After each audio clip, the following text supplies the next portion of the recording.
Hello. For 45 years, I've been a communicator. Not always a great one, but I have a shepherd's heart, and the Lord has called me to be faithful to Scripture. So I've always tried to be biblical and relevant, and you don't quit communicating just because you retire. So I thought I'd try something a little different. As you've read the many interviews and interactions Jesus had with people, you've noticed that many times he simply told a story. In most, like the story of the two builders in Matthew 7, he didn't share any scripture, he just told a story which held a truth in it. Of course, when Jesus told a story, he was giving us scripture. We teach it. In Luke 15, Jesus told the story of the lost sheep. He gave no scripture, but considering the audience he presented it to, they would have immediately realized he was referencing Ezekiel 34, where God says he will seek out his lost, wandering sheep. Rarely was he lengthy. Some of his longer stories were even pretty short. So in that regard, my preaching really wasn't much like that of Jesus, because I preached, I have to confess, mostly lengthy messages. But in this, I want to share one biblical truth I learned from an individual.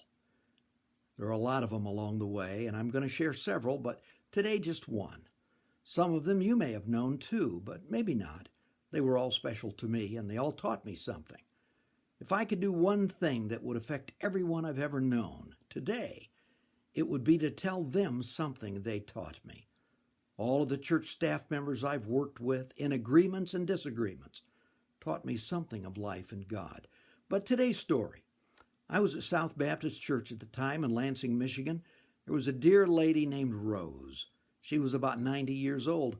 I know that because not too long after this encounter, she officially retired from running the Vacation Bible School kitchen. She ran that kitchen for about 300 children, and I argued that she couldn't quit. She was barely 90. She looked at me hard and said, "You're not listening. I quit," and she walked away.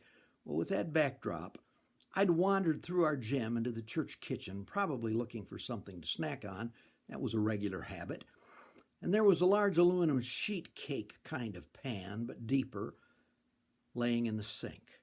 It was crusty, it smelled, something had been burned in it, and I thought I'd be helpful, so I took a scrubby out and went at it. I was a young man and in great health.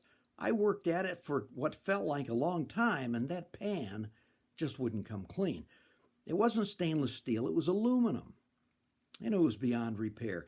And just as I held it above the trash can to drop it in, Rose walked into the kitchen. I froze like a child caught doing something wrong.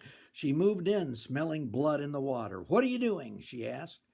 And I answered pretty carefully, "Rose, I really tried to clean this pan I found in here, but it's not possible, so I'm throwing it away."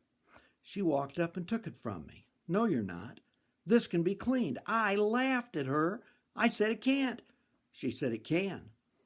She took it to the sink, got the same scrubby I'd been using, turned to me and said, "You going to watch me do this?" Well, I couldn't say no. She was a tough old gal, but I knew she was wrong. That pan was toast. About 5 minutes later, I stood there amazed. She held up a clean pan. "There, it's clean," she said. And I was dumbfounded. I couldn't believe it. I said, I don't understand how you did that." She asked me if I understood the difference in her and me. I was a little embarrassed, but I said I'd like to know the difference, and she said, "You believed it couldn't be done, so you couldn't do it." I knew it could be done because I've cleaned worse. That's the difference. She taught me right there in that gym kitchen the great truth of Philippians 4:13. I can do all things through him who strengthens me. And that lesson was fleshed out for me in Joshua 3, a passage I've enjoyed preaching on many times. The Lord said to Joshua, "Today I will begin to exalt you in the eyes of all Israel, so they may know that I am with you as I was with Moses. Tell the priests who carry the Ark of the Covenant, when you reach the edge of the Jordan's waters, go and stand in the river." So when the people broke camp to cross the Jordan, the priests carrying the Ark of the Covenant went ahead of them. Now the Jordan is at flood stage all during harvest. That's an important point here. Yet as soon as the priests who carried the ark reached the Jordan and their feet touched the water's edge, the water from upstream stopped flowing.